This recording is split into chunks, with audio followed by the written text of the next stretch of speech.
ബഹിരാകാശത്ത് വീണ്ടും ചരിത്രം കുറിച്ച് ISRO. ശ്രീഹരിക്കോട്ടയിലെ സതീഷ് ധവാൻ സ്പേസ് സെന്ററിൽ നിന്നും PSLV C-60 റോക്കറ്റ് ചരിത്ര ദൗത്യവുമായി കുതിച്ചുയർന്നു.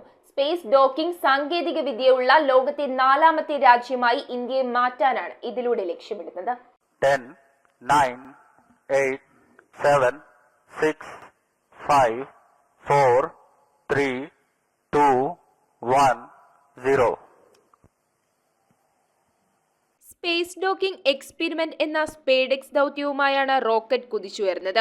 ശ്രീഹരിക്കോട്ടയിലെ സതീഷ് ധവാൻ സ്പേസ് സെന്ററിൽ നിന്നും PSLV C-60 റോക്കറ്റാണ് ചരിത്ര ദൗത്യവുമായി കുതിച്ചുയർന്നത്. ബഹിരാകാശത്തെ ചുറ്റിത്തിരിയുന്ന 2 പേടകങ്ങൾ കൂട്ടിച്ചേർക്കുന്ന അപൂർവ ദൗത്യമാണ് ലക്ഷ്യം. ഇത് വിജയിക്കുന്നതോടെ സ്പേസ് ഡോക്കിംഗ് സാങ്കേതിക വിദ്യയുള്ള ലോകത്തെ 4ാമത്തെ രാജ്യമായി ഇന്ത്യ മാറും. 2 ഉപഗ്രഹങ്ങൾക്ക് പുറമെ 24 പരീക്ഷണോപകരണങ്ങളും ഭ്രമണപഥത്തിലെത്തിക്കും. റോക്കറ്റിന്റെ മുകൾ ഭാഗത്തുള്ള ഓർബിറ്റൽ എക്സ്പെരിമെന്റൽ മൊഡ്യൂളിലാണ് ഈ ഉപകരണങ്ങൾ ഭൂമിയെ ചുറ്റുക.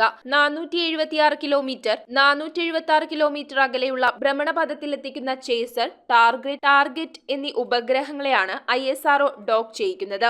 ഓരോ ഉപഗ്രഹങ്ങൾക്കും 220 കിലോഗ്രാം വീതമാണ് ഭാരം. News desk metro 7. എന്താ ഒരു ആലോചന? നല്ലൊരു ആലോചനയാണ്. അതെന്താ ആലോചന? ഒരു കല്യാണാലോചന. എവിടുന്ന? ചാവറ മാട്രിമോണിയിൽ നിന്ന്. ഇനി ഒന്നും ആലോചിക്കണ്ട, നല്ല ആലോചനകൾക്ക് ചാവറ മാട്രിമോണിയിൽ രജിസ്റ്റർ ചെയ്യൂ.